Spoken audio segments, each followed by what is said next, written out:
Hey everybody, this is Brian Smith with your host of Grief to Growth, and I am here today with Reverend Bill McDonald, known as Reverend Bill. Reverend Bill is a fascinating man who I met a couple of weeks ago, and I am honored to have him join us today. I am going to read some of his bio. To read his entire bio would take an hour, but I'm going to just hit the highlights. He's an author. He's an award-winning poet, an international motivational speaker, an artist, a film advisor, a veterans advocate, a Vietnam War veteran. He won the Distinguished Flying Cross. He's got the Bronze Star, the Purple Heart Medal, 14 Air Medals, and the Vietnamese Cross of Gallantry. Reverend Bill has spoken around the world, including in Germany, England, Wales, Bolivia, and India. He's been involved with a dozen films and documentaries, such as In the Shadow of the Blade, shown on the History Network, and The Art of Healing, shown on PBS TV. Reverend Bill has been in over 800 radio and TV shows over the last 18 years and has stories about his life featured in over a dozen books by other authors and in hundreds of magazine and newspaper articles. He's had articles in such diverse publications as Parade Sunday Magazine and the Self-Realization Fellowship Magazine, as well as military magazines and New Age magazines. He works as a volunteer chaplain and on the National Suicide Hotline. His YouTube channel has over 70 videos and had gotten over 550,000 views in the first 18 months after it was posted. And as I said, those are just the highlights, but with that, I'm going to stop and say, welcome, Reverend Bill. Well, good morning from the West Coast. Yeah. I really appreciate you doing this. I know you're really, really busy. I know you just got back from the IANS conference in Philadelphia a couple of weeks ago. We're recording this early September, actually September 11th, 2019. So appreciate you doing this. Well, it's my honor to be talking to you again. We've had this conversation before, so we're kind of going down some familiar roads. And I was talking to somebody the other day about one of my friends who passed away, my best friend in high school, a guy named Bob Amick, and since you're with this afterlife group, and connections and all that, I thought was kind of apropos to kind of talk about that, because this is one of those cases where I had a good relationship with somebody for 50 years, and we call and talk for an hour or so every day on the phone about spiritual, physical matters, all kinds of stuff. And he talked to me about stuff he didn't talk to anybody else about. He'd gone through a heart attack, a series of them. I'd gone through a series of heart attacks, and we always kind of knew that was in the background. And someday, one of us was going to be gone. And I remember when the last time I talked to him on the phone, and he's calling me on his way to work, and he's telling me that, Bill, if I die tomorrow, I'm happy. If I die an hour from now, I'm happy. I got beautiful children, and I got a beautiful wife. I've done what I've come to do, and I have no regrets.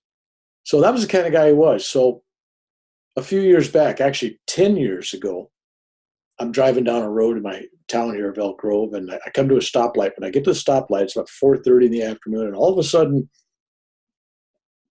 it's this whole image, this whole scene is playing out in front of me. I'm in my car, and it's just for the time of the duration of the stoplight. But all of a sudden, I see this congregation inside of a wooden church, an old wooden church. And I'm looking around, and I find myself standing up in front of all these people and giving a eulogy for my friend. And we kidly referred to him as Cowboy Bob because he was into horses and going out and cattle things, and he'd brand, and all that kind of stuff. And he had his guitar with him, and he'd play around the campfire. And I mean, the guy was he was the cowboy, the ultimate cowboy. And I'm looking at the altar of this church, and there's a picture of Cowboy Bob riding a horse with his cowboy hat. And I start to tell the people about his life and about all these experiences and stuff. And I realized at that moment that Bob, my friend, was gone. It was like, it was his way of telling me, hey, I want you to give my eulogy, talk about me. I'm okay.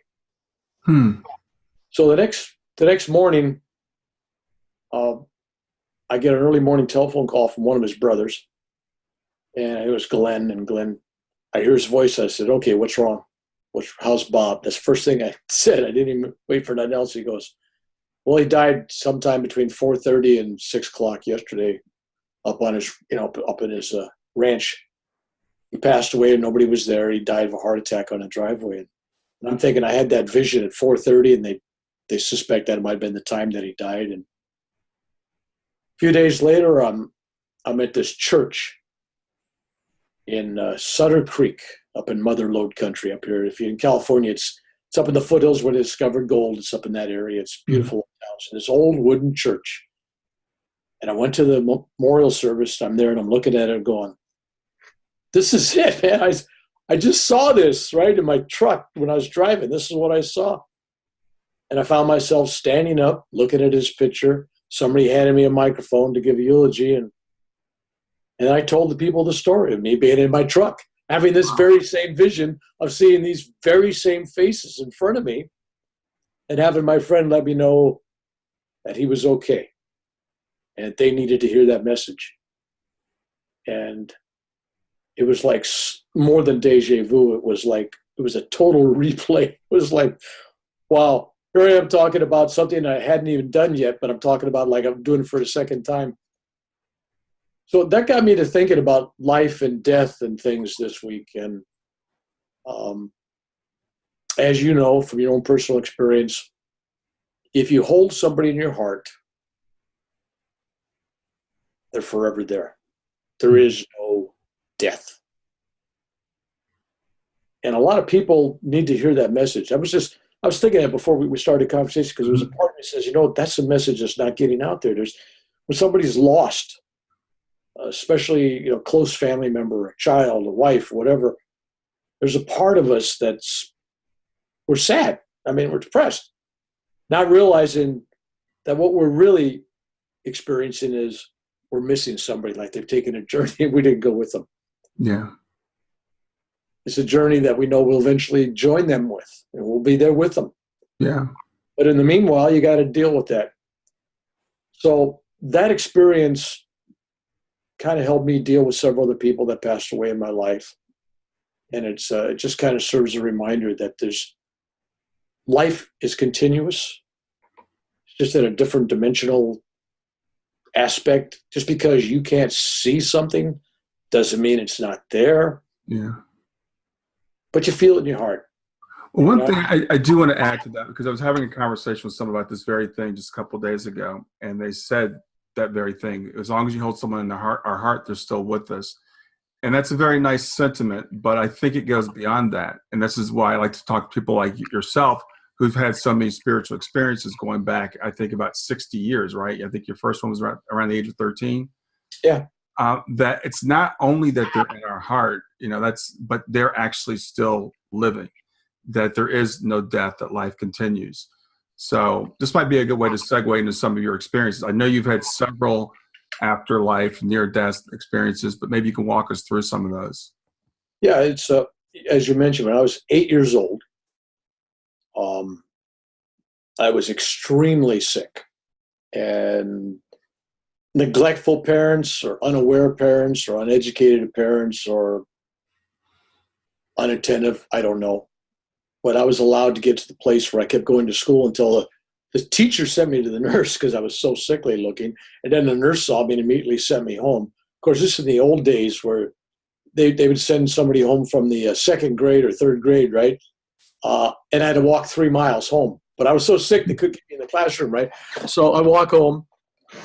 And then a few days later, somebody else sees me and says, oh my God, this kid's got to go to, see a doctor. So finally I get a doctor, but it's at that stage where the doctor's looking at me and telling my parents that this could be too late.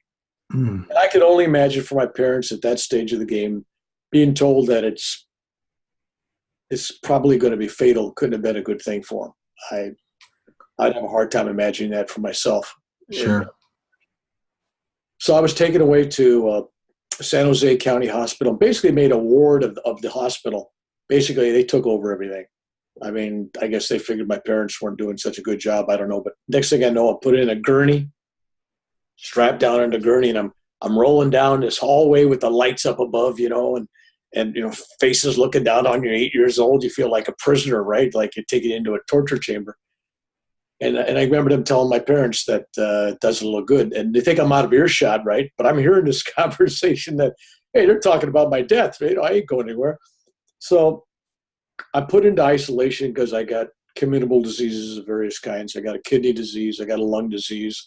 I've got all kinds of other things going on. And first thing they do is they put me in this room. They stick big needles in my back to take fluids out of my lung. And I'm sitting there. And they get through and they just put me in bed. They go, there's a bed. That's everybody. Everybody leaves the room.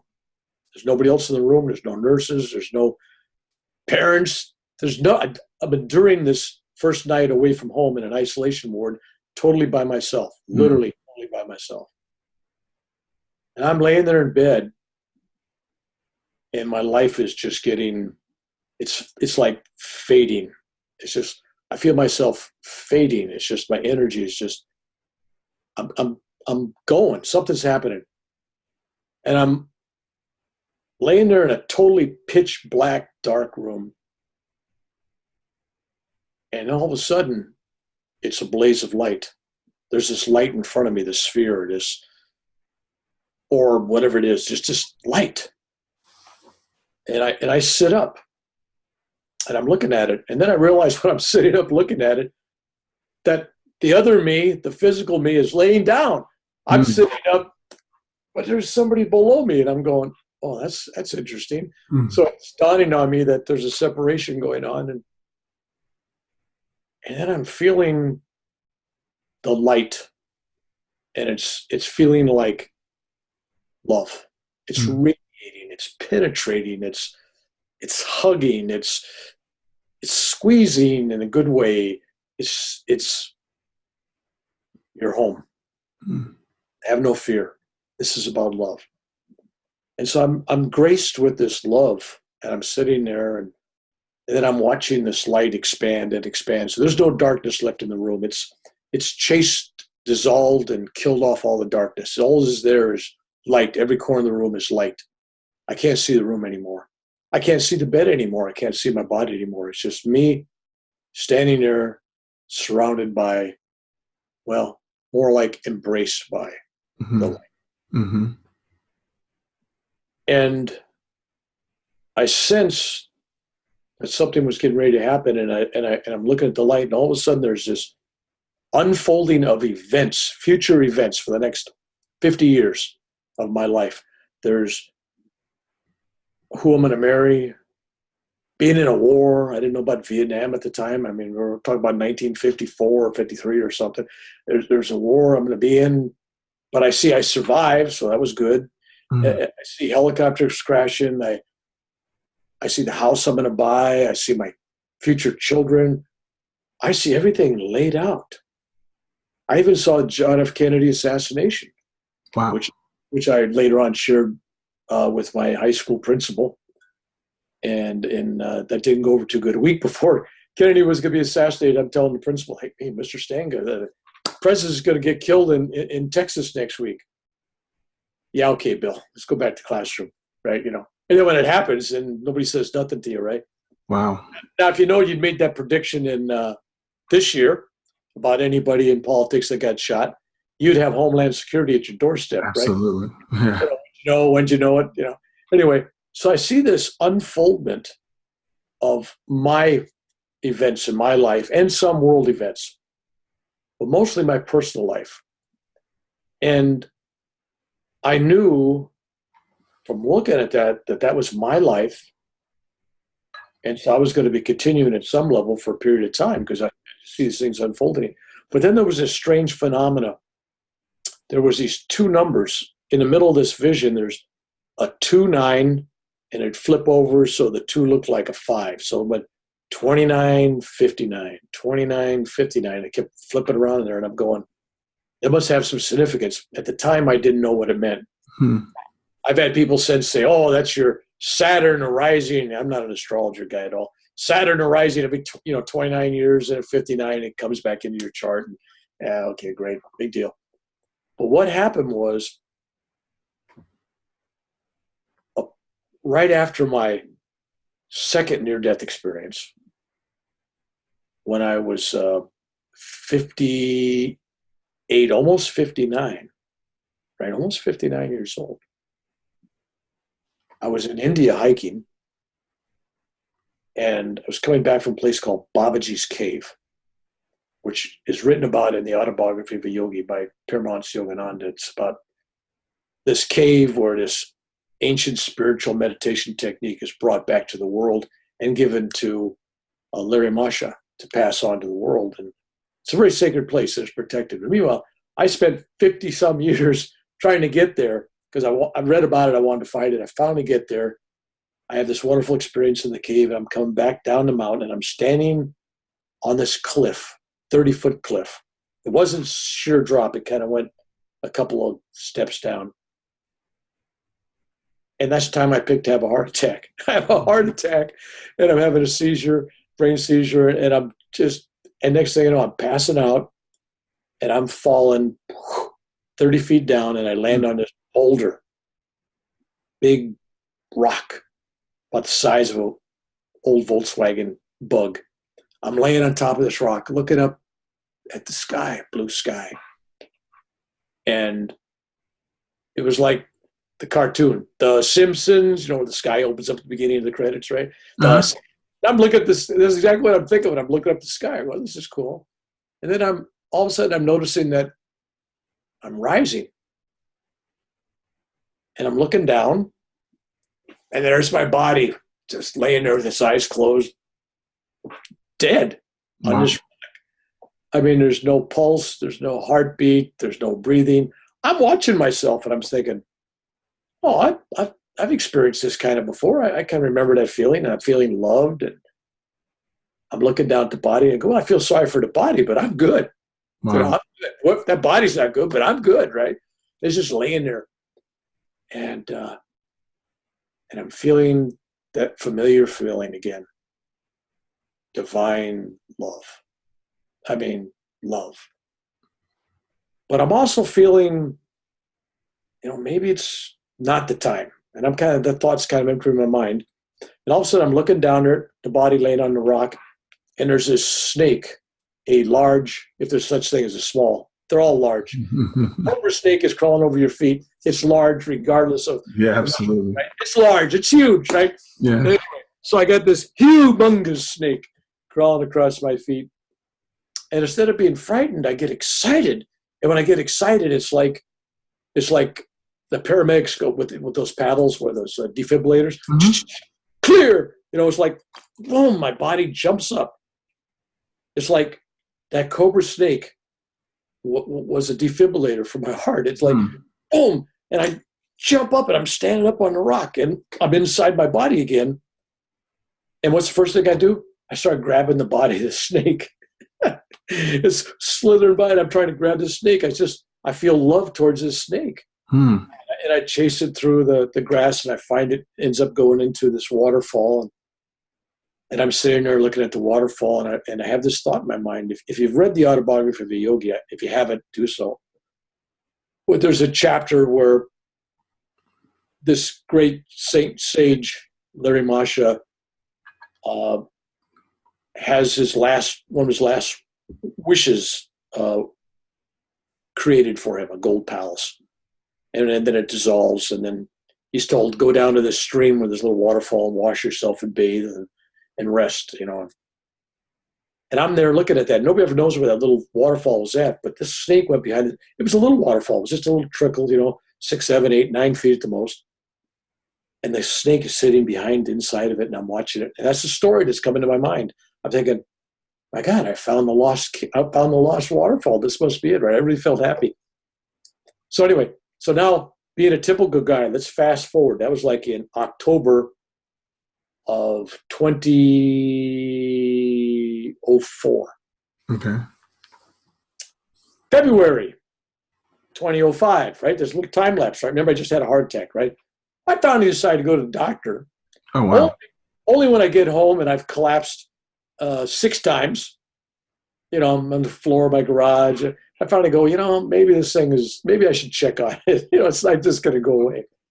So I tell my wife, I says, hey, I'm not feeling good. I'm gonna drive myself to Kaiser, 6-7 miles down the road. I don't tell her I've just had a heart attack. Of course, I'd scare her. So I get behind the wheel of my truck. I drive 7 miles to an ER, having a heart attack. Look for a parking spot. You ever been to a hospital? There ain't no parking spots, so you got to go. I'm driving around for 10 minutes. I come inside, and the emergency room's got a line of 22 people. 22 people ahead of me. To this nurse to check in, right? Mm-hmm. I mean, if you come in an ambulance, they take care of you. If you walk in, you stand in the line. Some standing in the line. A number of minutes go by, God knows how long. And I get up there.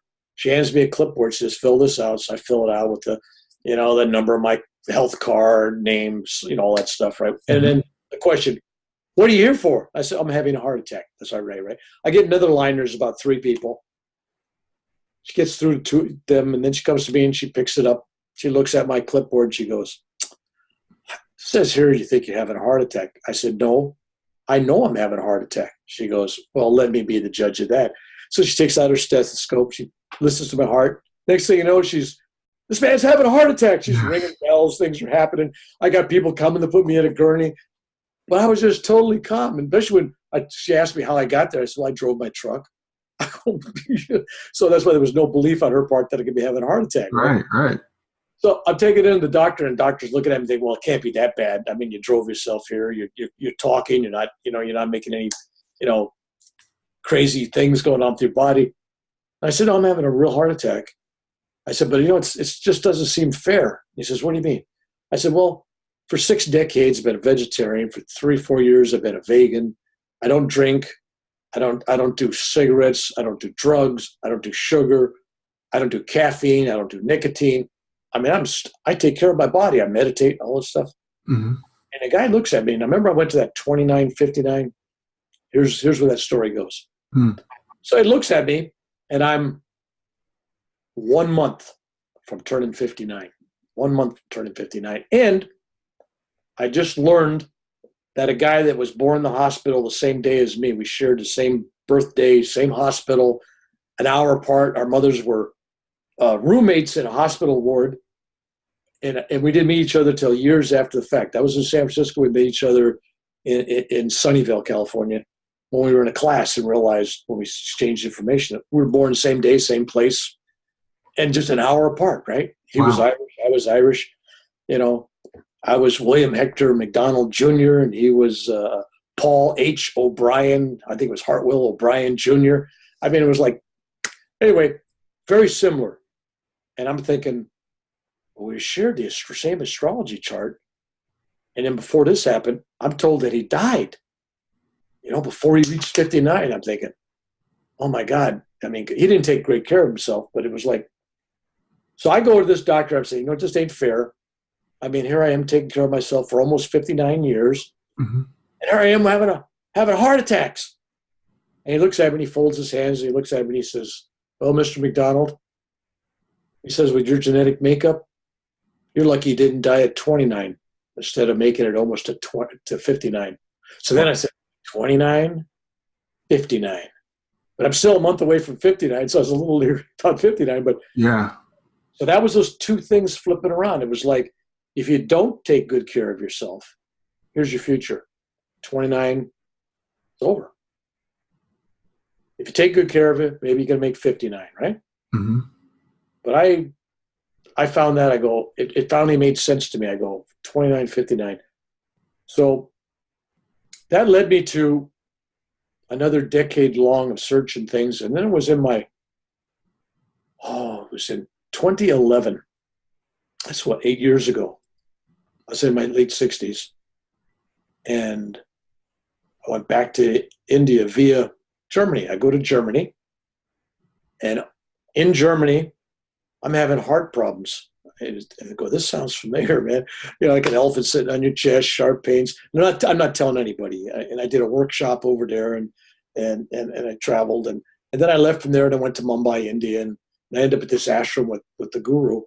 And I get there and I'm introducing him to these big venues, thousands of people in Mm-hmm. India, Mumbai and Pune and different places. One of these places, I'm sitting up in the audience. I'm not introducing him that morning. And I collapse in the middle of this crowd. I'm having a full-blown heart attack. I'm dying. Nobody sees me. And here in India, here's India, right? You got thousands of people in the stadium. I'm laying in the stadium and everybody's standing up watching him. And I'm laying there dying and nobody's paying attention to me. It's like, I go, what? So finally the guru, he senses something and he tells the crowd he wants them all to concentrate on the heart and the sun coming up, the sunrise, and concentrate that energy on the heart. And he kept telling them about the healing energy of the heart. He went for 20 minutes and he goes, what's he doing this thing about concentrating on the energy of the heart, the sun, the heart, healing? Finally, I get up. I'm going, wow, that was cool. So anyway, I'm told I got to leave. I told I had a major heart attack. And so on my way back, and they let me fly from India. I got this stuff from the medical hospital. They're saying I had a heart attack. They let me on an airplane, fly internationally. Okay, great. So you know what happens on an international flight? You're going to get a blood clot, right? So I get a blood clot. I collapse in Denver, Colorado, in the customs line. And they come and they take me out of the customs line. They work on me for 6 hours, and you're not going to believe this, but they let me back on the airplane and fly to Sacramento in 2 hours. Wow. With a blood clot and a heart attack, right? So you got to go, what? I would have never let somebody do that, but they let me go. I said, okay. I said, well, I'm reporting in the hospital when I get there, and I did. As soon as I saw my doctor, he, put me in ICU, and I spent 4 days in ICU before they could operate on me because I was too weak. So I get this operation. Here's the other near-death experience, the last one I've had. I'm going in for open heart surgery, which means they're going to cut my chest open. And in this particular case, I asked the doctor what's going to happen. He says, well, we're going to get ice or cold water, something. Somehow they were going to use something to actually stop my heart and my lungs. But they were going to have my artery hooked up to a machine. And so my blood was going to go in one side of this machine and oxygenate, and it was going to come out and pump back in my body. So they didn't need my lungs to work, and they didn't need my heart to work. Mm-hmm. So the doctors tell me, says, well, in essence, you're dead. We're just keeping the body alive. And he kind of said it kind of half jokingly, but I'm thinking in my mind, no, that sounds like death to me, right? The machine is doing everything. I'm not doing nothing, right? And then I said, am I going to feel anything? He says, well, when you're on the heart lung machine, we can't give you all the heavy doses of painkillers because, it's too dangerous. He says, so we got a few people, not a lot, 5%. I was one of them. You'll feel something, right? I said, oh, that's great to look forward to. So anyway, so I'm laying on this, I'm naked. I'm laying on this ice cold metal table. I don't know what, they never heat them, they're ice cold. And then somebody decides to roll a sheet under me. I put a sheet. And so they're getting ready to put me out. They give you a shot. You count backwards. I get to about 95 or 6 or something. I don't remember. It was just, but as soon as I was out, and this is what's really uniquely different about this out-of-body experience, this near-death experience. I haven't heard anybody have exactly like this. And if you go to IANS, you listen to literally dozens and dozens of experiences. Very few meet the criteria. You die, you go through a tunnel, you have a review, boom, you see Jesus, here's your dog, there's your mother. Not all of them are like that. There's variety, and it really depends on your personal belief system, your religious background, your culture. And I think the divine God will give you almost anything that makes you happy, basically. So it's like, this is what you expect, that's what you get. But this was not even in that ballpark. I find myself totally out of my body, that body on the table, but in my body, a physical body in southern India, standing at a temple. And I'm standing there, and I'm not naked. I got clothes on, so at least I'm decent when I reappear someplace. Just want the record to show that. Yeah. Somehow I got clothes on, but there I am standing outside this temple. And then I remembered when I'm standing there, I had my Naadi Palm reading done in India the year before. And that is a reading done where they go back and they find these palm leaves where these ancient seers, these rishis, channeled future lives of people, and they wrote down the future of these people. 2,500 to 5,000 years ago. Yeah, I want you to tell that story We'll tell that. after you finish this one. Yeah. So I'll go in detail. But one of the predictions of that was that someday, in 2, 3, I'm thinking that was the time, man. They said so many, there it is. This is a time frame, right? At this period of time, I would travel to, and I was thinking I would take a physical trip there. You'll travel to this temple in southern India. When you get there, you will walk uphill 2 to 4 hours. Mm-hmm. And at the top of this hill, you're going to find all the rishis. All the rishis will be waiting for you. They will not impart knowledge on you. They'll just awaken it. In other words, you won't have to ask any questions you already know. You will sit there with them. So that was the prediction. I go, what a stupid prediction, right? So there I am standing there, and I'm thinking, well, that operation is going to take close to 8 hours. What else do I got to do, right? I mean, what I got to do, right? Mm-hmm. So uphill, I followed it, and it's like 2 to 4. I'm working a couple hours uphill. I'm walking. I am physically walking. People are walking by me. They see me. I see them. I mean. So people saw you. Yeah. I could touch things. They could touch me. I could bump into somebody. I could feel the breeze. I could feel the sunshine. I mean, I'm a real body, not an astral body, not a vision. It's a body. And so I'm enjoying that. Once in a while, I would feel my body like somebody had hands in it, pushing, pulling something. So that was happening in afar, but I could kind of sense something going on in that body walking up the hill. So I get to the top of the hill, and there's a clearing, and there's some stumps and some trees and some rocks and boulders. And it's a campfire, and there's these rishis. I don't know how many there was, I don't know, 20, 50. I have no clue. I didn't count. No, there was a bunch of guys sitting there, and they had funny looking hair. Unlike you and I, they had hair, real guys. Mm-hmm. And I'm looking at all this, and I'm going, wow, this is what was predicted. There's the rishis. And so guy offers me, I sit on a rock. I'm sitting on this rock. And I look over there, and they're standing in the corner with his hands folded. Is my guru. I'm looking at him, Yogaraj Gurnath. I'm going, Gurnath. And he goes, you could skip a beat. You could skip a few beats, but don't give up heart. I'm going, that's a strange thing to say. So I'm there, and I did feel the need to ask no questions. I mean, I kind of knew I knew. Mm-hmm. I didn't bring all that back with me. I'd like to say, oh, yeah, I got it all right here. No, I'm still some dumb guy that I went. But when I was there, it was like, oh, that's why. That's how come. That's the purpose. I understood it. But I wasn't allowed to take notes and bring it back and write a journal about it. Right. So all of a sudden, there's remember that blaze of light we talked about? That blaze, there's that orb, that blaze of light like a giant sunshine. And I hear the most softest, loving, angelic, divine, feminine, definitely feminine voice. And it says, Bill,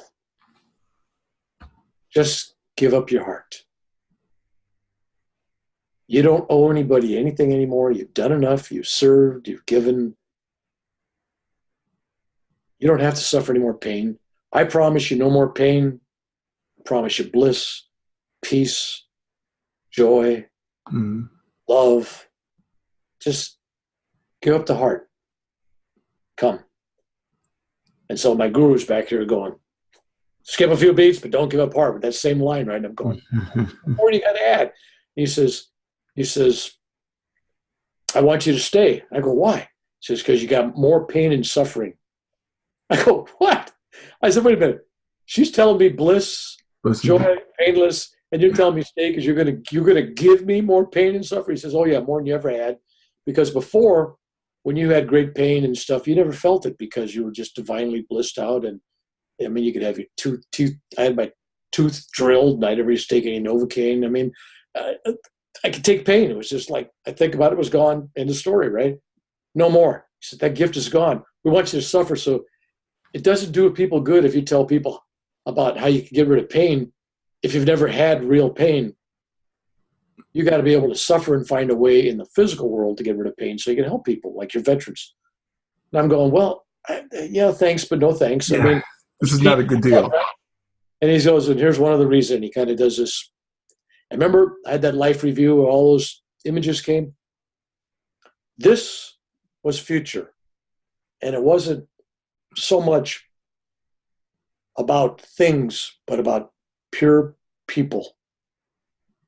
It was faces, a sea of audiences and individuals. Some were audiences, I could see the audience. Mm-hmm. Some were individual people. And I was basically told that there's something that's going to be missing from these people's journey if you choose to go. You can. It's a choice. You can go. You don't owe anybody anything. But these people will be missing something. Mm-hmm. Whether it's hope, inspiration, a spiritual story you share with them, teaching them some lesson, being a friend. Mm-hmm. I mean, there's a lot of possibilities, but I at the time I could see and sense and feel what they were. Some were just large audiences of people gathering. Some were individuals that I was really going to spend some time with. And what's interesting is, to skip ahead just a moment, I have been meeting those people. Yeah. Some of them on email not even know it until they finally send a picture or I meet them in person. I go, oh, it's not like I recognize the email coming. No, it's like when they send something, I go, oh, very few I tell because it's kind of spooky and weird. But there's some people I've kind of mentioned that, yeah, you're one of those faces, because I think they need to hear that and feel it and sense it for some reason. So that was kind of shown. And then my guru kept reminding me, no, you got all this pain. I go, why should I do that? He says, because it's your dharma. It's your purpose. You're a warrior. It's a warrior's purpose. It's all about loyalty to your gurus, loyalty to these people. It's about loving and serving. It's not about what's good for you. Yeah. I go, what? Yeah. So anyway, so while I'm there going through all this fight back and forth, all of a sudden, apparently, remember the paddles? Chink, they jumpstart my heart. And all of a sudden, I'm in this beautiful meadow. And all of a sudden, boom, and I'm finding myself in my real body, the naked body on the table, with my open chest. And all of a sudden, I'm feeling the greatest pain. It's like, oh, yeah, they've cut all my ribs. They've torn it open. They've sewed this. They've done that. They've cut, I don't know if you can see that there, but I got scars all the way up the arms and the legs where they took the arteries and everything. So it was uncomfortable. I'll just put it that way. It was uncomfortable. Yeah. At all, right? And so they're stitching me and wiring me back up together. And I'm feeling it all. And then I go through recovery, and I'm in the recovery, and you got a tube down your mouth, and you got, I don't know if it was imagination, but it felt like my eyes were taped shut for a while. I don't know if that was real or not, but because I couldn't tell. I had my eyes shut, but it felt like they were taped together. Mm-hmm. Then pretty soon, after a few hours, they're finally, I could open my eyes, and they take the tube out. Next 10 days didn't go well. Normally, you have open heart surgery, 3-4 days nowadays. They got you out of the hospital. And next, fill up the bed, move you out, right? Especially if you got insurance, they don't want to pay for more than the minimum amount of time, right? Come on. Exactly. Yeah. So, I'm 10 days still after this operation, right? I'm 4 days pre-surgery, and I'm 14 days in the hospital. And every day I'm getting worse. I have 5 blood transfusions. I'm having a doctor really have to do something to me every day. But every time I close my eyes and just kind of go off into a nap or into a dream state, I'm back there on the hilltop. Mm-hmm. I'm having this conversation with the guru going, you could skip a few beats, but don't give up heart. And then the beautiful angelic woman going, no, come now. Bliss, we're waiting for you, right? It's all yours. So I got this battle going. In all honesty, I'm leaning towards bliss and feeling good. I'm not proud. I'm not proud at all, right? I'm saying, no, that feels pretty good. I'm thinking, and so anyway, on the 10th night, about 10:30 at night, they're getting ready to wheel me downstairs for emergency procedure because I'm filling up with fluids and it's just not good. I'm in a gurney and they're wheeling me out of the room, and my phone at the hospital rings on the bedside. And I go, no, I got to answer that. And they go, no. I said, no, I have to answer that. So finally they let me answer, and I get on the phone and I go, hello. Of course, I sound like who's that Fudd guy? Elmer Fudd? Elmer Fudd. Yeah. Yeah. I sound like him. My voice was so ragged, right? And I hear this voice on the other end with a heavy Indian accent. Bill, this is Gornoff in India. And my thought was, yeah, how many Gurnoffs do I know? You got to right? Yeah, okay, now it's down to one. So he goes, next thing he says is, you could skip a few beats, but don't give up heart. And I'm going, what? What? He says, you heard me. You could skip a few beats, but don't give up heart. That was like a code thing or something, I guess, because that's what I've been hearing for 10 friggin' days, right? So then he says, now, you don't want to embarrass me. Not a good thing to embarrass your guru. I'm sending 100 people from the ashram up to the temple. I just told them I was going to heal you. Wouldn't look very good if that didn't happen, right? I go, what? What? So now he puts this guilt trip on me. Wasn't good enough that he could play this thing about it's your duty, but now it's like, no, if you die, you're going to embarrass him and make him look like a liar, right? Yeah, yeah. And I'm going. So it wasn't being motivated because I got grandchildren, beautiful, who I love, or my wife, who I love, or doing good, beautiful things for other people. It was a sense that I did not want to embarrass my guru. Yeah.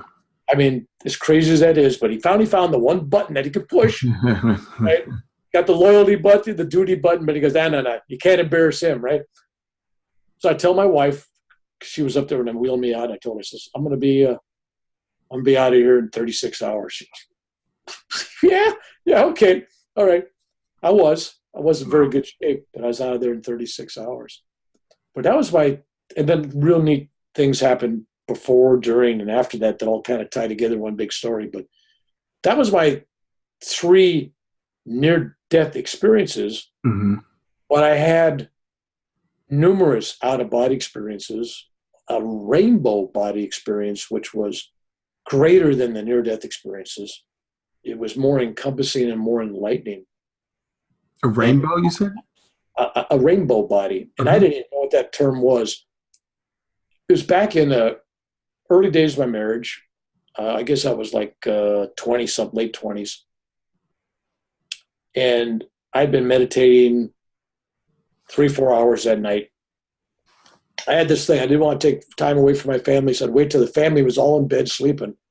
And then I'd start my meditations, which means I wasn't getting a lot of sleep because I get up and do long meditation in the morning too, and then work all day. So, but I was young and it was good discipline. And I had a real extremely long meditation this one night. And I get to bed, and next to my bed, I don't know if I got a picture of it. Yeah, I don't know if you can see that picture over there by nightstand. That's Paramahansa Yogananda. Yes, yes. Okay, that's the actual same frame picture. I mean, maybe a new frame, but that's the same picture. Mm-hmm. I had that sitting on my nightstand, and I'm staring at it, and I'm looking at the eyes of Yogananda. I'm looking at his eyes. And I don't know if other people do this, but if you look at any religious picture, whether it's a drawing of Jesus, and I had to correct some young people that go, no, I got a picture of Jesus. No, you got a drawing. No, it's a picture. I said, is it autographed? Anyway, so if you look at a rendition, art, whatever it is, or photo, it all works. When you look at the great ones, whether it's Buddha, Jesus, especially Jesus, the eyes come alive. The picture comes alive. And that's what happened. Staring at it, all of a sudden it's like alive. It's like, it's looking at me, looking at it, right? I'm going, and then all of a sudden, boom, I am totally out of my body. Not only am I out of my body, I am not possessing any body. I'm this thin film. A film is the only word I could say, like a film of color, like a rainbow. How thick is a rainbow, right? It's just a rainbow. And this rainbow is soaring. And at the time, there was no way to describe it. But after watching Star Trek, at the beginning, when they go warp speed, and you go, all the lights are coming by, warp, that's what it was like. It was warp speed. Everything was just going, and I'm going into this world, right?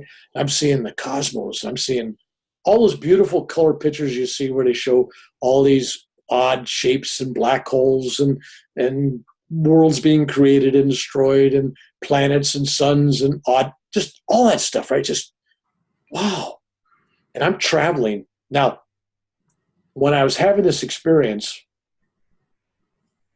almost 50 years ago, 40 some years ago, I thought of it as traveling.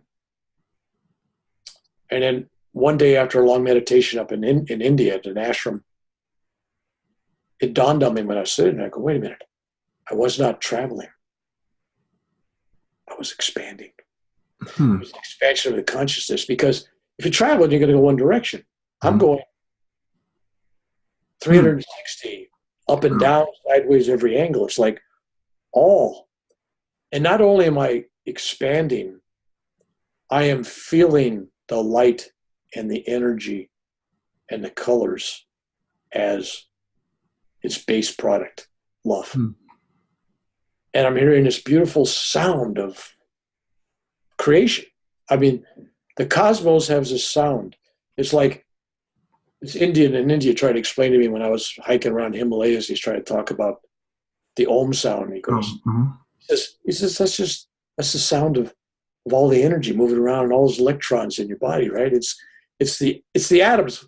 All that energy is moving around. It makes a sound. The sound is the Om, right? And so when I was taking this trip, I'm thinking, there's a sound here. And I was a part of that sound. I was a part of the colors. I was a part of everything that I saw, felt, breathed, touched, heard. And there was no such thing as you're seeing through your eyes, you're hearing through your ears. It's the whole rainbow body of me sensing all these things at whatever I'm at. It's like you got a finger and your finger's got a cell. Yes. That cell is just as much a part of this whole entire body as any part. Right. Like in the cosmos, it's like a holograph. In that, if you take a holograph mirror or something and you break it, have you seen all the reflections are exactly the same? It's all the same. Everything's the same. It's holograph within holograph within holograph. It's all one. So I'm going through this, and then I realize, here's the strange part. I realize that I'm not traveling alone. That I'm in this rainbow body. But let's go back to that cell in the finger. I'm like a cell in this rainbow. This is a whole consciousness. It's not just my one little ego, but it's many. Okay. We're feeling, thinking, and being one.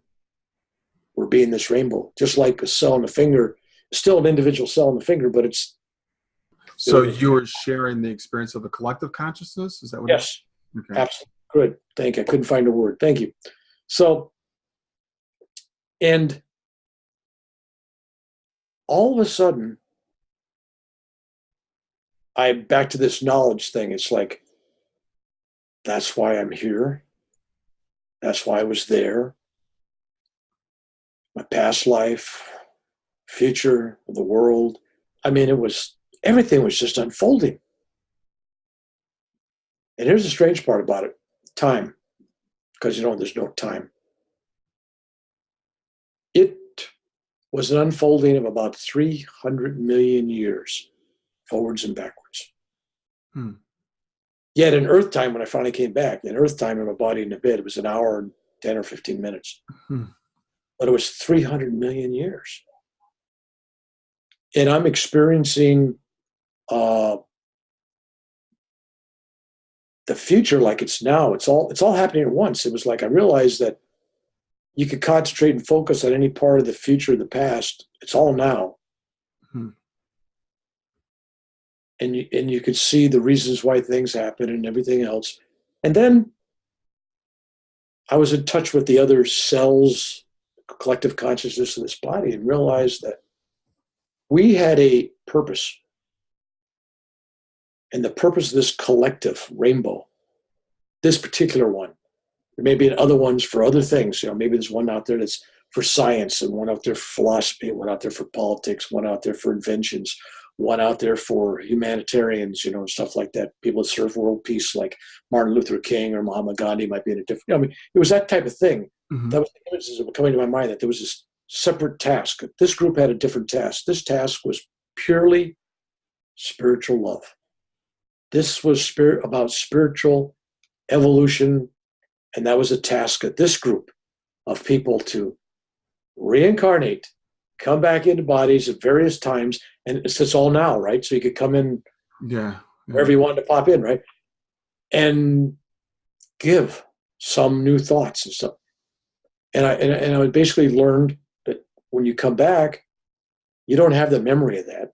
Right. You're starting fresh and new, and then at some point in your life, you pick up the task. You pick up what you're supposed to do. And at the very end, you may have a glimpse of who and what it's all about. Yeah. If you're Yeah. not necessarily, but you're a volunteer. And even though people have this thing about, well, I'm going to meditate, I don't want to come back here. There are a group of people out there that will voluntarily come back. Yeah. Because of the greater love of all the group and help all evolve. And so there's this group. I don't know how big it is, but this group's task, and this is stuff that was just fed to me, and it could all be crazy. You don't know me enough. It could all be crazy stuff. So I just throw it out there for you to think about. Mm-hmm. And it wasn't until I had a momentary thought about my son and daughter and my wife. All of a sudden, I gave a reality to that life, to this body, that all of a sudden it ended 300 million year journey, and I was, boom, thrown back 1,000 pounds into my body, Mm-hmm. laying in my bed, crying. My wife just like, what's wrong? I'm bawling. I didn't want to come back. Mm. I mean, it was so beautiful.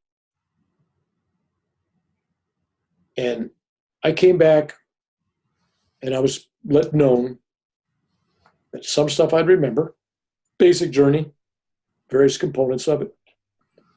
Some things I could never talk about. Some things, even though I want to, I can't recall. It's going to erase it. If it was a photograph, they'd pixelate it. Yeah, okay, you're not going to remember, you're not going to see. And in time, since this thing's happened, certain things come back to me. I go, oh, now is the time for me to remember this. Now's the time for me to realize that it wasn't traveling, it was expanding. Those kind of aha moments come. Yeah. It's a fact, and it's not through a thought-thinking process. It's through a meditative, you're open one day and the doors open up and the windows, and you go, oh, that's what that was. So that experience really was the most life-changing experience. So I came back and realized, because I kind of saw this thing goes and where we've been, and I also realized that we got teams. Call it teams anything you want. Mm-hmm. There's different groups, and you're in that group, and you got to help that particular group work together, but you're working for the greater good. Mm-hmm. And I realize that when you see there's certain people out there that they're like Thomas Jefferson or George Washington or Martin Luther King. Those are leaders, right? Those are leaders. They came into this world. They just weren't, I'm going to be this one day. It was there. It was imprinted on them. Mm-hmm. They came back and had to do what they had to do. And I got a feeling that some of these same people will be recycled again in some future time and place, and that's the good news. That I don't think we've lost any of these great ones. I think the real great ones have volunteered to come back and keep helping us. Yeah. And that includes Jesus. Yeah. Your stories are so fascinating. There's so much in there. You answered a lot of questions I think a lot of people have, like, okay, if I have a near-death experience, if it's so blissful on the other side, why would I come back? Or not only that, but if I'm on the other side, why would I volunteer to come here in the first place? Why is there suffering here? And I tell people, I think that suffering is kind of built into our existence here. Right? It's for It's for learning. It's to have something to push back against. It's for our growth. So I think your experiences do, they give us some of those lessons and answer some of those questions. Yeah, I think you asked the big ones there. First off, the question that nobody can answer: why would God create this place? I mean, if He created everything, and I don't have no doubt, everything's created from His consciousness. Mm-hmm. But that means He created the mosquito, Right. rat, the plague, AIDS, death, crippling diseases, evil, the devil. I mean, come on, go right down. Everything. It's on both sides of this light and dark. It's all His inventions, heads and tails. Right. So you got to ask yourself that question that can't be answered, because you're asking it through an intelligent mind and not an enlightened consciousness. So you're asking on a level you only can get an answer on a level and you can't understand it. Right. Why? But that's a question I've grappled with and everything. I'm going like, hey, come on.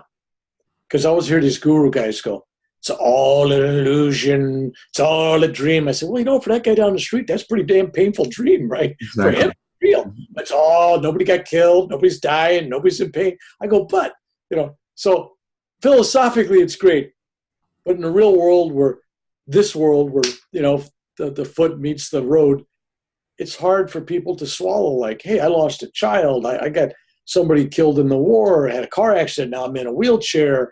I got Lou Gehrig's disease. How fair is that? Right. I'm blind. But I ultimately believe that everything, and I mean everything, that happens to us is neither good nor bad. It's just stuff that we need. It's in the recipe of life. You got to add a little of this, a little pain, a little suffering here, some joy, some bliss, mix them together. That's life, right? But I think we need it to be able to grow. If there was no pain, if there was no suffering, if there was no death, who would reach out to become reunited with God? Who would want to be enlightened? You're happy, going from day to day. That's good. It's only when we suffer some loss, money, people, prestige, health, you lose something, it turns you inwards. Take a look at some of these people that have lost great prestige in the last decade or the last few years of Me Too. I mean, they could choose to become alcoholic, drug addicts. They could go suicide. Some of them, hopefully, will also realize that, well, I've also lost all that ego. I'm just a human being like everybody else. Yeah. Let's wake up. Let's go a new direction. Glad it happened, so I'm not doing that anymore. Let's move on. Mm-hmm. That's the choice we have. So it's easy. Go ahead. I think choice is the key word there. I think what it is when something tragic happens to us, we have a choice as to how we look at it. And we are dualistic creatures. We have the human side and we have our spirit or our soul or, whatever you want to call our higher self. And we can choose to kind of wallow in the human side of it and say, woe is me. And this is a terrible, terrible thing that happened to me. Or we can try to raise that perspective and look at it from a higher perspective, a bigger picture, a longer term perspective. For example, with my daughter passing, I hear a lot of parents say, well, I'll never see my child again. And I've never said those words because I know I will see her again. I won't see her in the flesh. I won't see her with these eyes, but I know that I will see her, again someday, and that's inevitable. And so my joy comes in the fact that nothing can hold me back from that. No matter what happens between here and there, that's the ultimate destiny. And that's what keeps me going on a day-to-day basis. Nobody but a fellow parent that's lost somebody could know where you're coming from. We can all say, a lot of people tell you, I know how you feel. Nobody does unless they've been there. I mean, it's a totally different thing. That's like me being a veteran and been in combat and seeing guys getting killed all around me and everything, when you survive, and some non-veteran saying, well, I know how you must feel. I don't know. You don't. No, you don't. So that's why groups, let's go to something you're doing. You're working with people that had the same kind of experiences and you're working together. That's why groups are so divinely sent, formed, organized. They're a gift. Alcoholics Anonymous, you get together. I'm an alcoholic. I'm a drug addict. I'm a gambler. Gambler Anonymous. All these groups work because who are they listening to? Other people that have been down the same road, Mm-hmm. right? Right. And that's why I tell people, if you've been there, especially if you get there, and now you're reaching out and helping others, they have the same problem. So that's a gift. You were given this so you could help others. And that sounds shallow at times, but it's not. It's really an opportunity to serve. Had you not had happen what you think of the people's lives that you would not have touched. Yeah. Yeah, I do. I think about that all the time. And I've always wanted to. I'm a writer. I like to write. I like to help people. And I was thinking about Shayna just a couple of days ago. But if Shayna were still here, I would not be doing what I'm doing now. I mean, this didn't get activated, if you want to use that word, until her passing. And that's when it really, kicked in for me to do what I'm doing now. So again, it's something that I choose to say, okay, this serves a higher purpose. From a human perspective, would I have ever chosen this? No. If I could change it right now, would I do it? Absolutely. But since I'm here, I'm going through it, I might as well do the best I can with it, while I can. And it gives me the ability, talking to a mother this morning that, her son passed away 14 and a half weeks ago, is what she said. Fresh. And I'm like, okay, I remember 14 and a half weeks. And I remember thinking, there's no way I'm going to make it another, 14 weeks, let alone a year or 4 years. And I said to her, for me, it's been 4 years now, and if you had told me at 14 and a half weeks, I would still be here at 4 years, I would have told you no. So I'm here to be an example to you that you can make it to 4 years and to, beyond. Well, I'm proud of you. It means anything. I think you're doing God's work. I'll be blunt. And it's no small thing to reach out and help somebody over that first hurdle. The beginning's the hardest. Not necessarily the very beginning, because I've seen people, because I do a lot of memorial services and funerals, somebody passes away, be it a suicide, a car accident, disease, whatever age. There's that initial, everybody comes to your house, brings you food. What can we do for you? I'm here for you, just ask. And then about 14 weeks later, you're all alone. There ain't nobody there but somebody. They're all gone. They're all gone. And Yeah. they all mean well, but their life goes on. They just move on, and and they're on to something else. That's the real world. Is the real loneliness happens a couple, 2-3 months later. Yeah. And then you wake up, there's nobody, talking to you. Nobody's listening to you. It's just you. Yeah. And they, they're like, why, you should be over this by now. People get that a lot. Why are you still sad? And I think, and every loss is different. So like you said, I have no idea what combat's like. And no one knows what it's like to lose a child. But, when it's a child, you expect that they're going to be there longer than you are.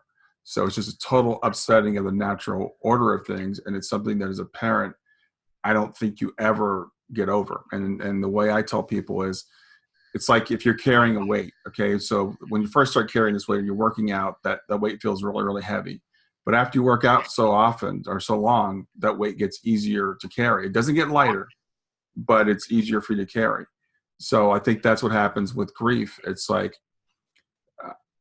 it's just become, I'm used to it. It's something that I can deal with now, and I can get through the day to day. Whereas in those first few weeks or months, as you said, it's just like, it just feels overwhelming that you can't do it.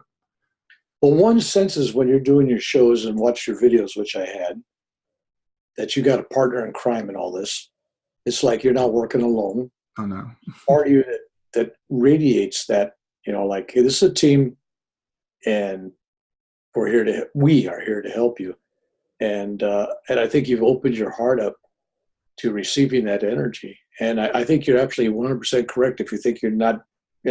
I think you're being helped. And I think you're doing exactly what you were born to do. and your daughter died doing exactly what she was agreed to do at that stage of her life, for you to go into this mode, for you to do this work. So Yeah. I do believe in pre-agreements. I believe that sometime before birth that your guidance counselors on the other side, be whoever they may be, angels or, whatever, the great ones, someplace along the line, they go, you know what? We need somebody out there who can do that. Who's going to be strong enough to endure this? Who can we entrust with this sacred duty? And I'm telling you right now, it's a sacred duty. And you did volunteer for it at some level, whether you know it or not. And so did she. Yeah. And proving the divine purpose. That was a new concept for me. I didn't learn this till after she had passed. And I remember I was having a reading with Suzanne Wilson. And she said this to me, this was planned. And it was over the phone. She said, I'm glad I'm not there because you probably, hit me or something. But for some people that they feel like that takes their power away because they believe in, free will.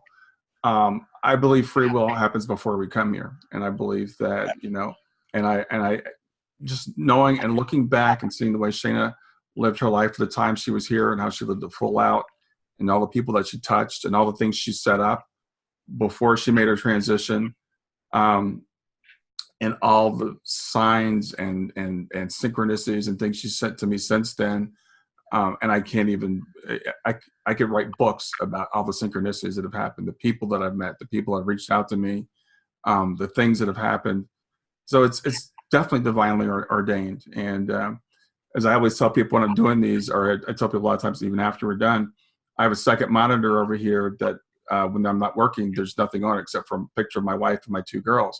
And Shana's in the middle, and Shana's staring right at me the whole time I'm doing these. So I always feel her presence, pushing me to do what I do.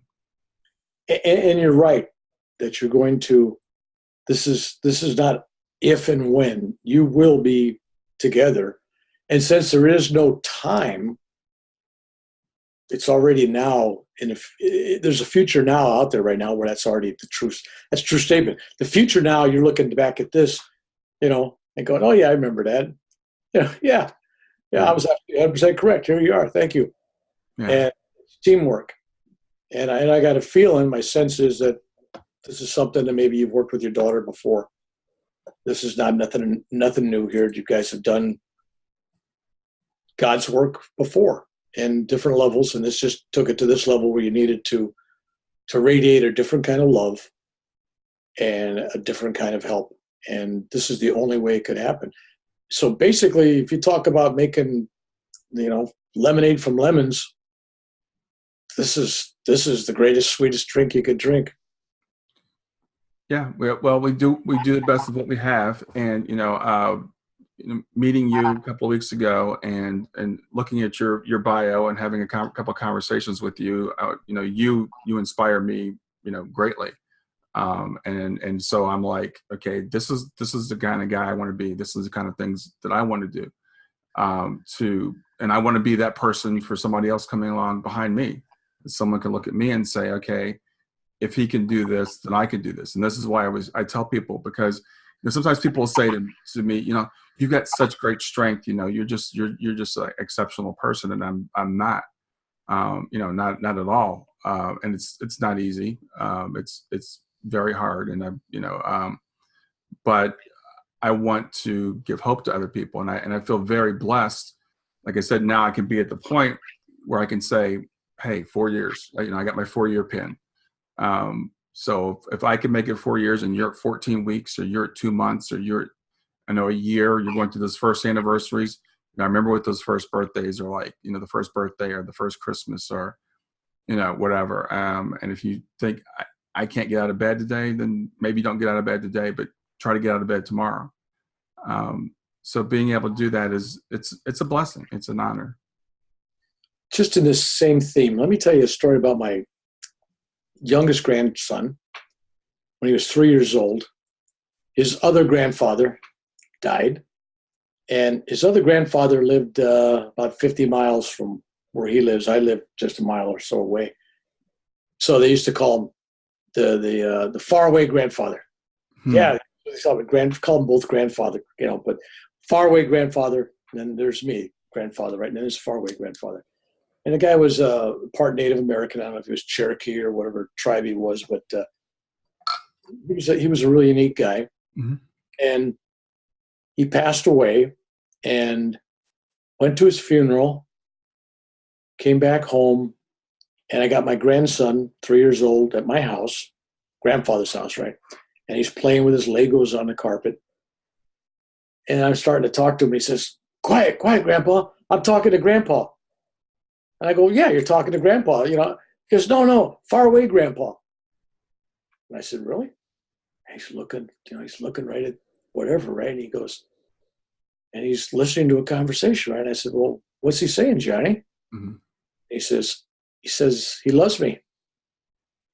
I said, you tell me you love him too. So he tells me he loves him too. And well, when I got that message, it was, it's not just for my grandson. My grandson just has to be very open to those kind of things.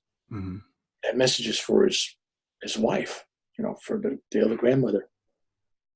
And I didn't know at the time, she was home. She was just packing up his stuff to give it to the Salvation Army, his clothes, his suits, all that stuff, cleaning out the house of his memory. He's passed on. And she was crying. She spent the whole morning crying. I didn't know any of that. So I said, I'm going to call. I told myself, I'm going to call your other grandmother.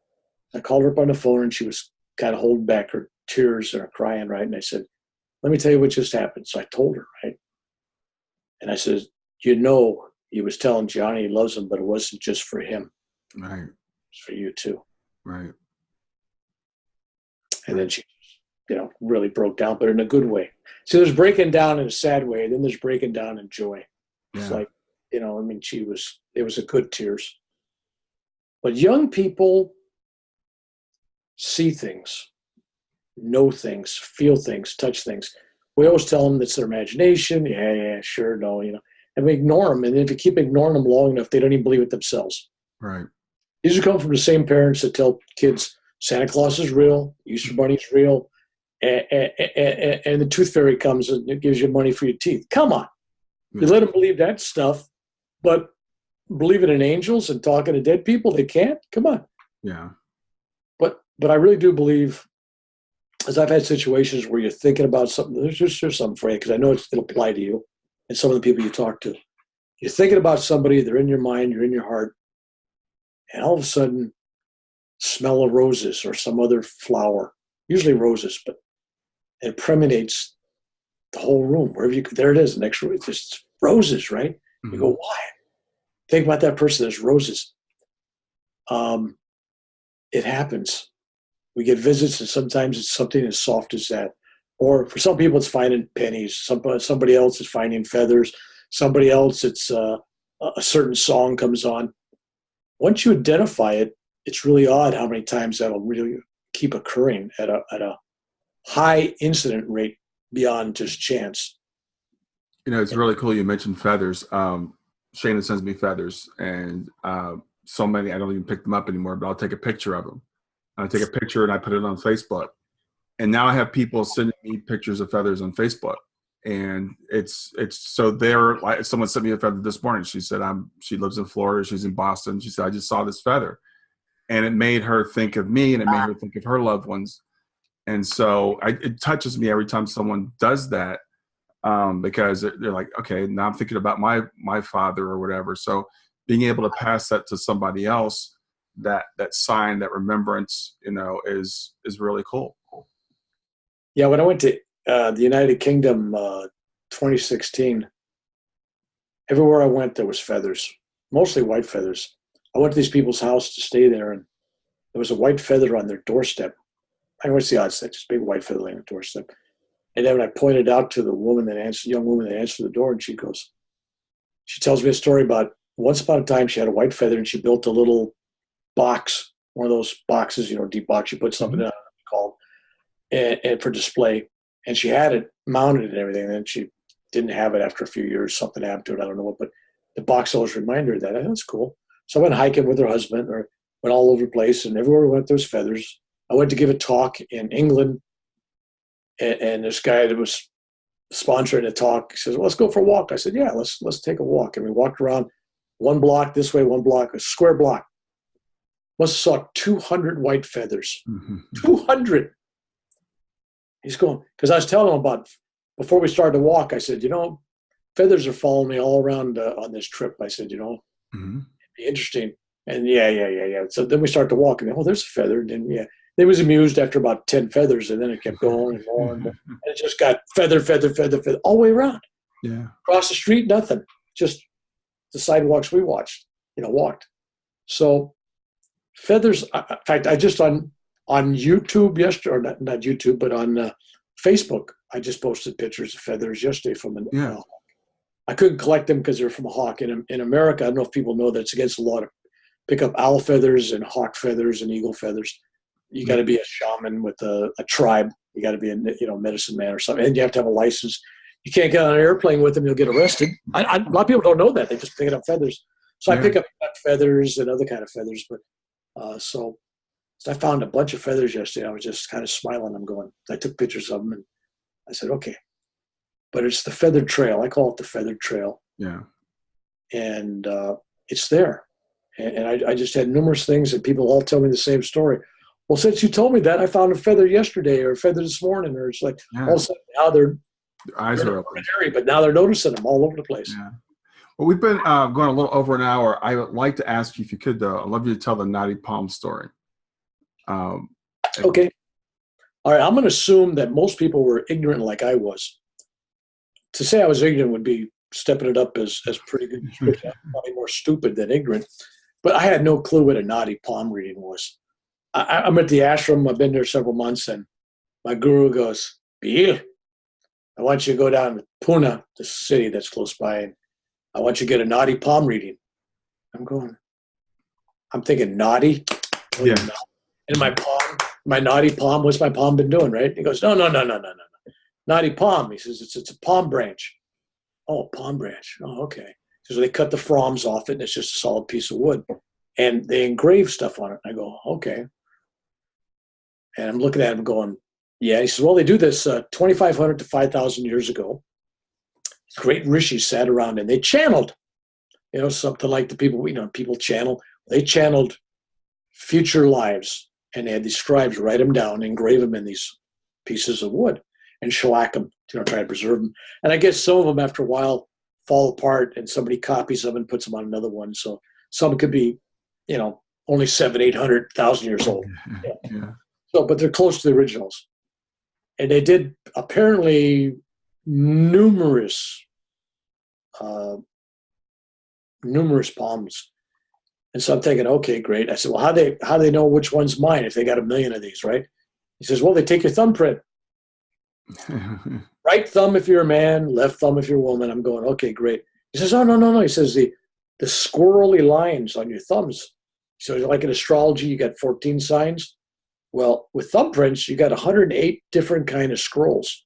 So you could have like 108 different signs or something. Mm-hmm.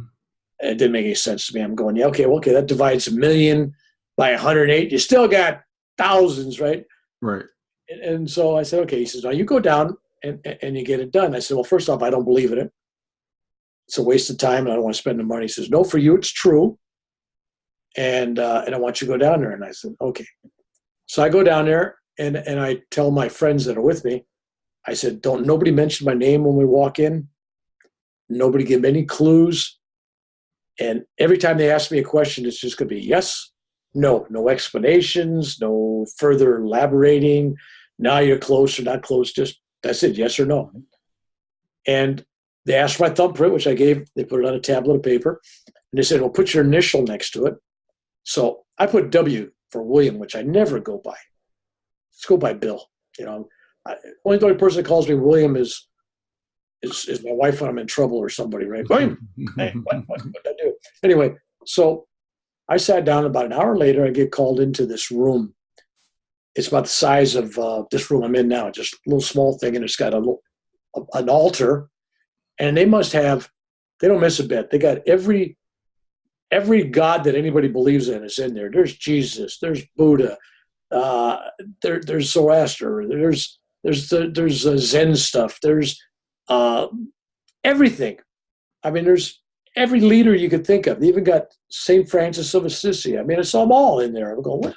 So anyway, they cover them all. And they got like 2,500,000,000,000 and 85 incense and candles burning. Mm-hmm. I mean, it's like solid smoke when you come in there, and it's like a curtain.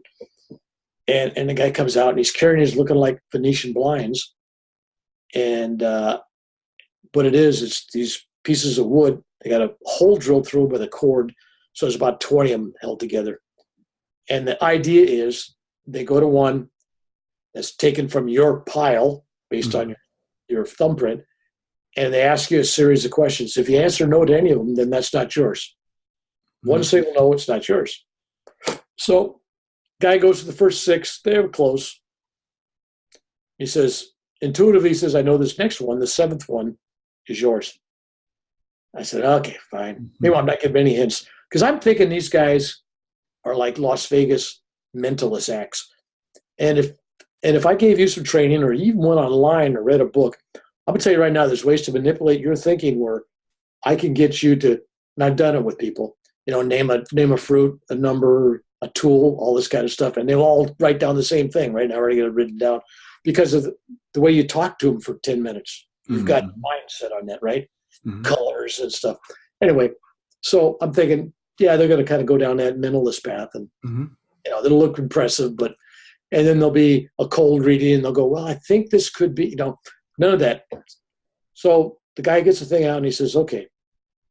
He says, your name is 4 letters long. I go, yes. I'm thinking Bill. That's 4 letters. I don't tell him Bill. I just said yes. Says it starts with a B. I go, yes. And he goes, it's Bill. Bill. And I go, yeah. And then he goes, and your father's name was, meaning he's dead, right, was the same as yours. And I had to say yes because I'm junior. So he's, senior. So it's like exactly the same, right?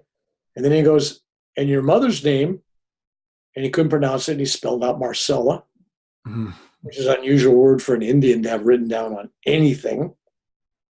But Marcella. And I go, yeah.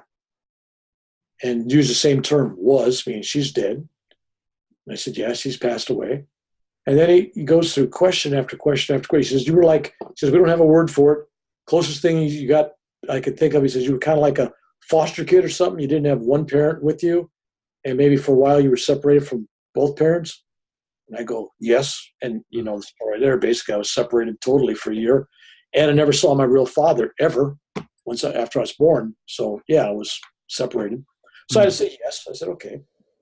And then he goes, and your wife's name is, I'm thinking, okay, Carol. I'm going, what? Carol?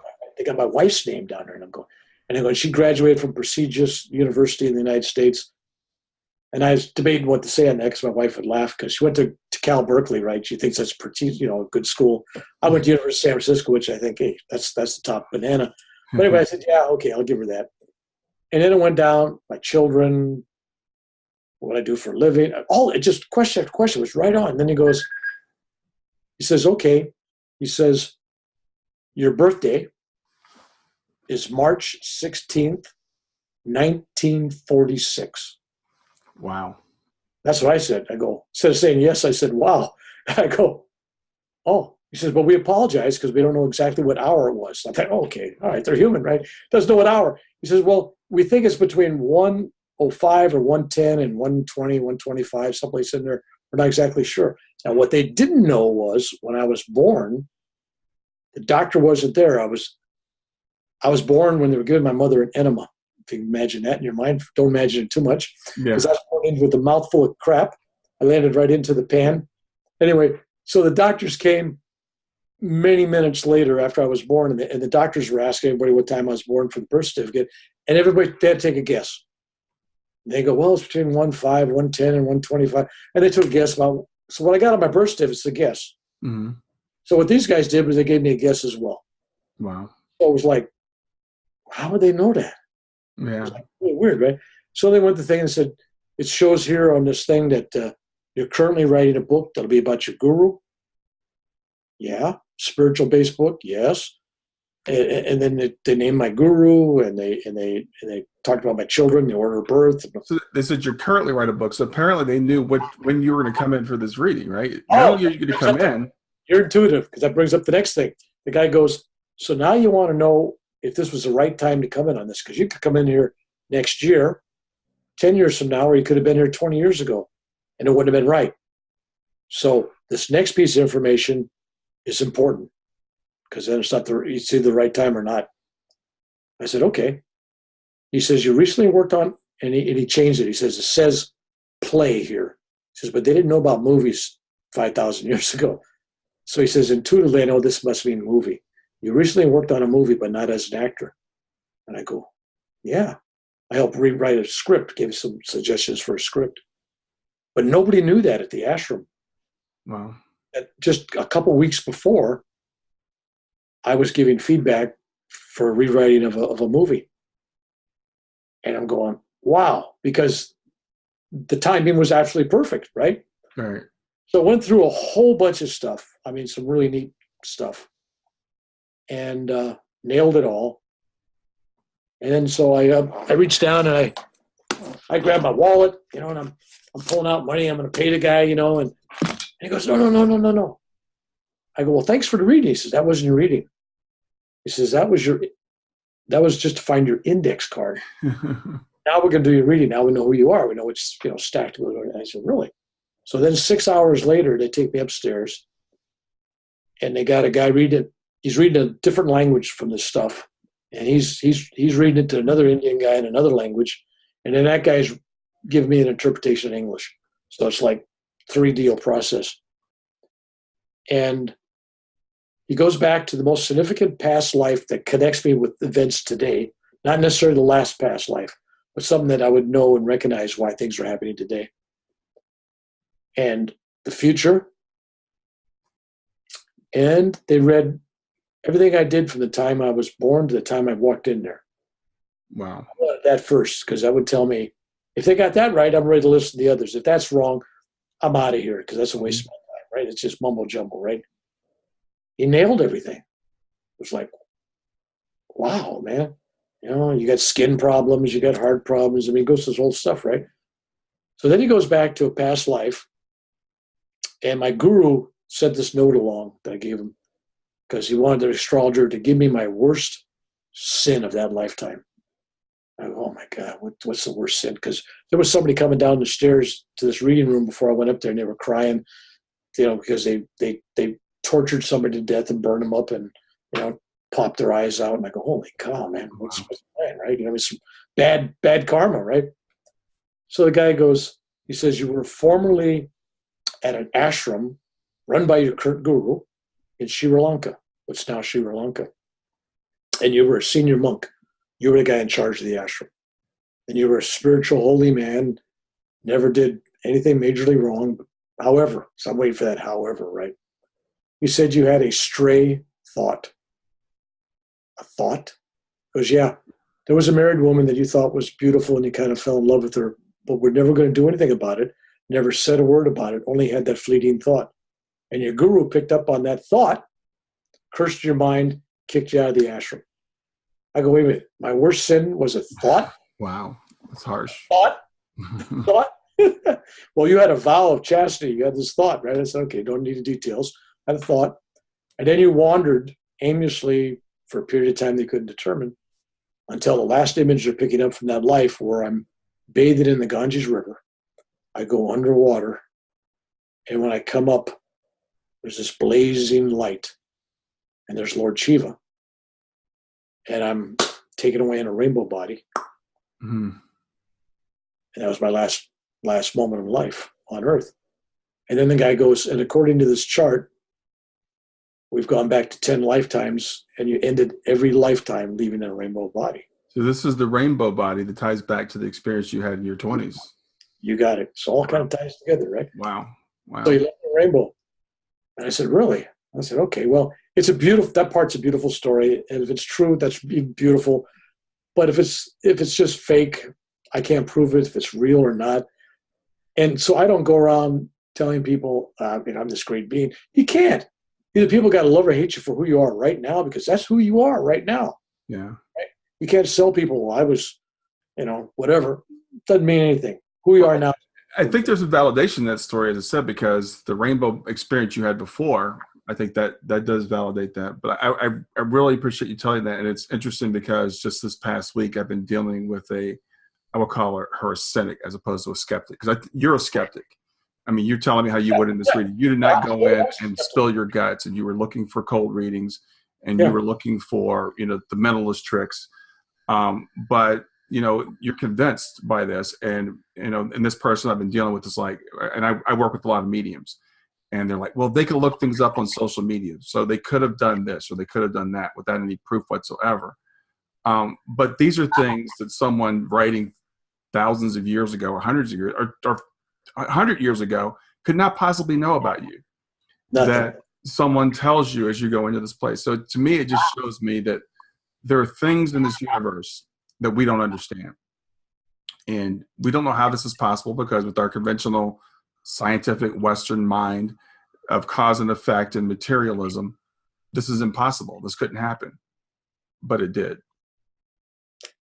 And then he went through, and he looks at me and he goes, now here's something to verify that lifetime. He says, think now, what's the first thing that happened to you when you met the guru? Well, I met him in Berkeley, and he invited me into a private meeting with him. It didn't, I'm just a guy, right? And within half hour, we had a great conversation. He goes, he gives a public lecture. In the middle of a public lecture, he stands up from all these people, and he looks out at me, and he goes, I'm sending healing energy for the brain, not world peace, cancer, for the brain, right? And I'm kind of getting dizzy. I went to that meeting, have suffered that year with 230 or 40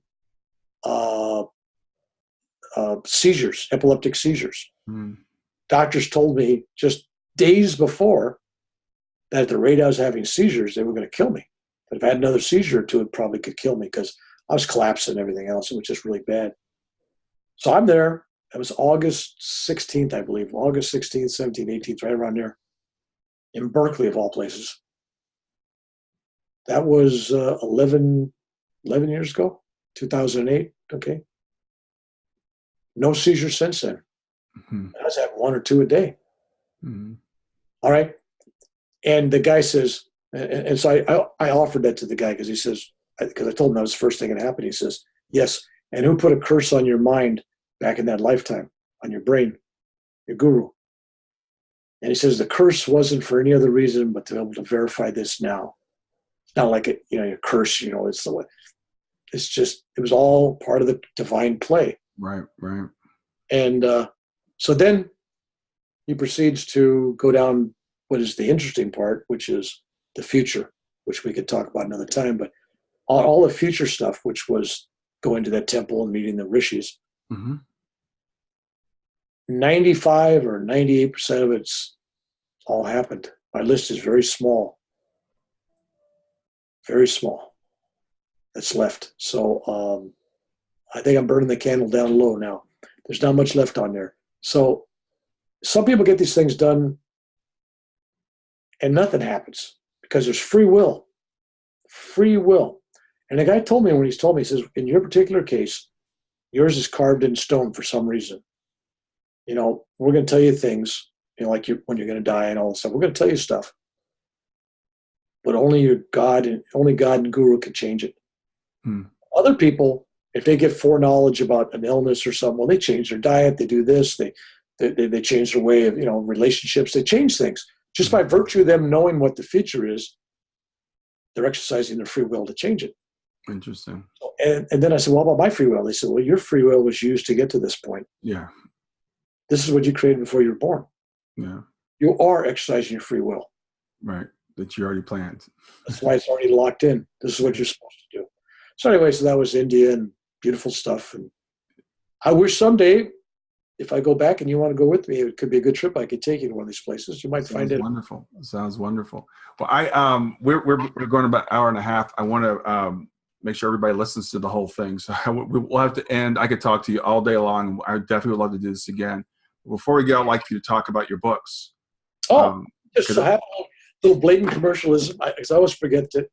But This is my Alchemy of a Warrior's Heart, and that Mhm. deals with 4 long trips, 3-4 months at a time, to India in the last decade that I wrote the book. 2 near-death experiences, meeting gurus, miracles. I mean, miracles. Really, some really mystical things. And then That's your period of life between 50 and 60, or I can't remember what that's decade in that my was. 60s. 60s. Okay. And then this book is my autobiography, Warrior: A Spiritual Odyssey. Hmm. That deals with birth, Vietnam, through later life, ends up in Machu Picchu, where I have a heart attack. I have a heart attack everywhere. I've had heart attacks in Machu Picchu. I've had it in Peru, Bolivia, Vietnam had a heart attack. India had a heart attack. Germany had a heart attack.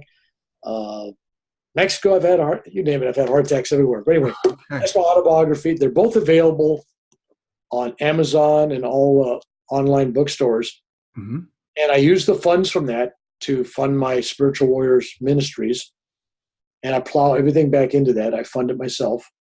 And of course, people buying my books are funded. They just don't know it. Yeah. I'm working with veterans, homeless, those incarcerated, those with PTSD. And it's a group that's been kind of neglected. And so I found that, I'm working out there with all these new age groups. They got enough new agers to help new agers. The vets need help. There's Yeah. no giving them my message. My message is a little different. So that's where I'm at. And I thank you for all the work that you've been doing since I got an opportunity to do so. Thank you very much.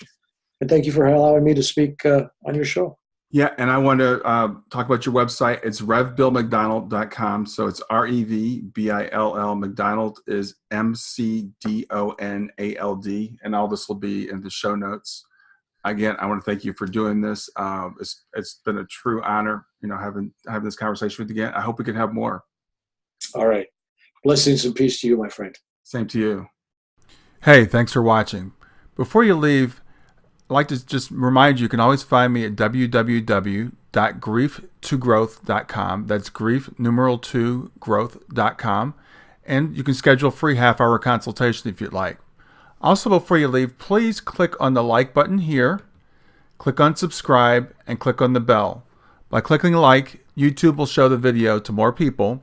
And by subscribing and clicking the bell, you'll be notified when I release new material. Thanks for watching and have a great day.